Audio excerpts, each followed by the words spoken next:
control. Rise above, we're gonna rise above. Think that's why they think themselves. Rise above, we're gonna rise above. Laughing us behind our spear. Right, I will not have you.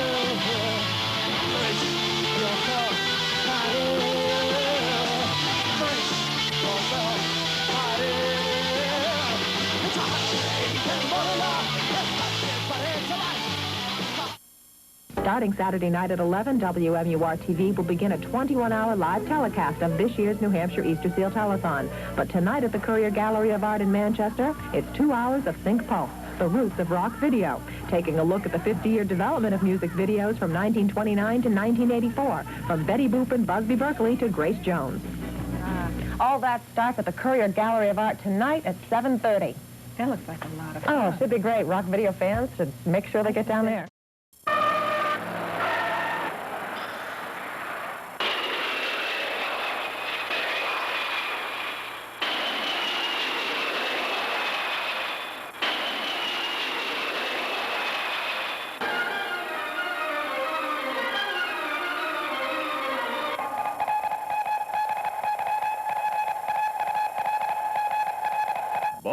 For more information, call 656-2090.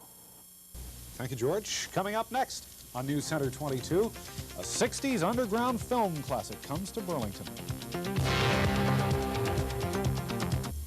A controversial Andy Warhol film will be shown this Saturday at the Haraway Theater at Fort Ethan Allen in Winooski as part of Burlington's More Real Than Surreal Film Festival.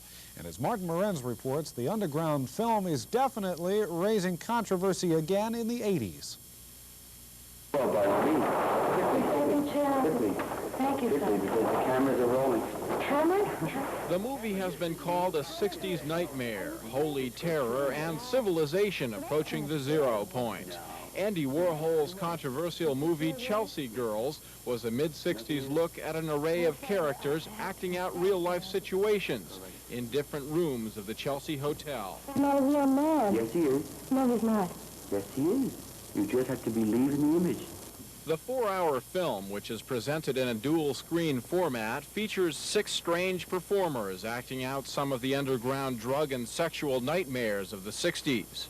One of the film's stars, Ondine, who many thought would have self-destructed by now, travels and lectures about Andy Warhol's films. Now I get along with people, and I don't take drugs anymore. And it's, you know, in the 60s it was like, I mean, if you didn't take drugs, you weren't alive. I mean, we took drugs to experience stuff, so we were kind of pioneers. The producers of this film festival have tried to bring this controversial kind of art to Burlington because they believe there is a market for it. Andy Warhol's movie, The Chelsea Girls, has recently been purchased by the Whitney Museum of American Art and will soon be out of circulation, as it has been for the past 2 decades. Not before it raises the age-old question, though, among Vermonters, of what exactly should be considered art. I mean, it very well may not be art. I mean, I don't know. I don't care. I mean, Andy says he's not an artist, although I know he is. But this whole mystique of the artist is one of the things that he's tried to destroy. And he's succeeded very niftily. He's in a way a hair breaks people down to all different sections. Martin Morenz, News Center 22 from Burlington. Is your film life dull? Don't despair. The More Real Than Surreal Film Festival is here to rescue you with 4 incredible nights at the Haraway Theater in Fort Ethan Allen and the Pavilion Auditorium in Montpelier. November 8th and 9th, American Pictures. November 15th and 16th, Film Dance. November 29th and 30th, a tribute to Richard Leacock. And December 6th and 7th, Andy Warhol's Chelsea Girls. All 4 films will feature a live appearance by a film artist. Tickets available at the Flynn Box Office and Book Spielers, Montpelier. Beginning next Wednesday, Burlington filmgoers will be exposed to a different type of experience. The Real Surreal Film Festival kicks off on Wednesday, and as Sandy Butler reports, it promises to be a unique experience. Artists Elaine Siegel and Bruce Posner call the film festival surreal, but the experience of viewing art films is a very real one. All senses get into the act. Take the film called Nerves, or the film Garlic, Garlic, Garlic, and Other Pleasures. This is a smelly experience. The actual aroma of garlic will permeate the City Hall showing of that film. The food part blossomed out of a film in New Orleans called Always for Pleasure about the Mardi Gras jazz people, and they used to cook red beans and rice during the film to give you that flavor. So what is the festival? According to Posner and Siegel, the event is a way to bridge the gap between audience and filmmaker. Gospel according to cinema. It's letting people speak to other people very individualistically as they would have a conversation. It's not trying to appeal to a mass, although I think the topics are universal in nature.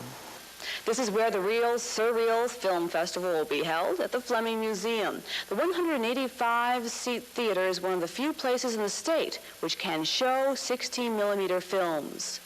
Well, the reason that we're showing the films at the museum is because the films are a part of the exhibition program, because it's just an extension of visual art. It is visual art, so it's appropriate that it be shown in a museum. The community is invited to a pre-festival party Tuesday night at the Daily Planet. Sandy Butler, News Center 22 from Burlington. The Beat Generation is a phrase fostered by a group of avant-garde writers from the 40s and 50s. Tonight on Nightly Notebook's Art Patrol, Rick Kisonik reviews a rare glimpse at William Burroughs, considered by some as the father of the Beat Generation. On Wednesday evening at the University of Vermont's Fleming Museum, filmgoers will have an opportunity to experience a most unusual and critically applauded documentary about the life of one of America's strangest living writers. Burroughs is a haunting and suavely crafted trip down memory lane with William S. Burroughs, who recently turned 70. The author of breakthrough books like Nova Express and The Naked Lunch, Burroughs is one of the original big-time bad boys of literature, and in the 40s and 50s served as guru to disciples like Jack Kerouac and Allen Ginsberg. The work of 29-year-old director Howard Brookner, the film features footage of Burroughs telling for the first time the true story of many aspects of his life as a bisexual and drug addict, including the tragic shooting of his wife in 1951. I said to Jones, about time for our William Tell act. And she put a glass on her head, and I had this piece of 380 junk. Just as she had said to Lucian, how fast can this heap go? I think she said to Bill, well, shoot that off my head. I'd fired the shot. The glass hadn't been touched. Jones started sliding down towards the floor. Then Marcus said, walked over and took one look at her. He said, Bill, your bullet has hit her forehead. In addition to those with Ginsberg, the film features fabulous conversations with friends and admirers like Terry Southern, Francis Bacon, and Patti Smith. You'll notice he looks a lot like an ad for Night of the Living Dead these days. And Burroughs tells a harrowing life story that accounts for that. It's not always a pleasure cruise, but it's a long, strange trip well worth taking. For Nightly Notebook's Art Patrol, Rick Kisonik. See you on Wednesday.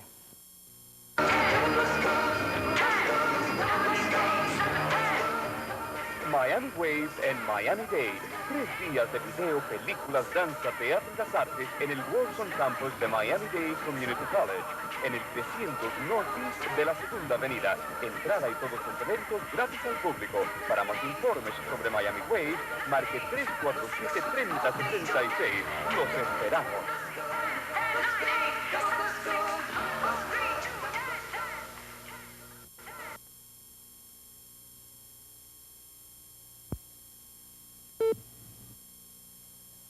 Miami Waves en Miami-Dade, Festival de Video, Películas, Danza, Teatro y Arte, noviembre 22, 23 y 24. Informe 347-3066. No falte.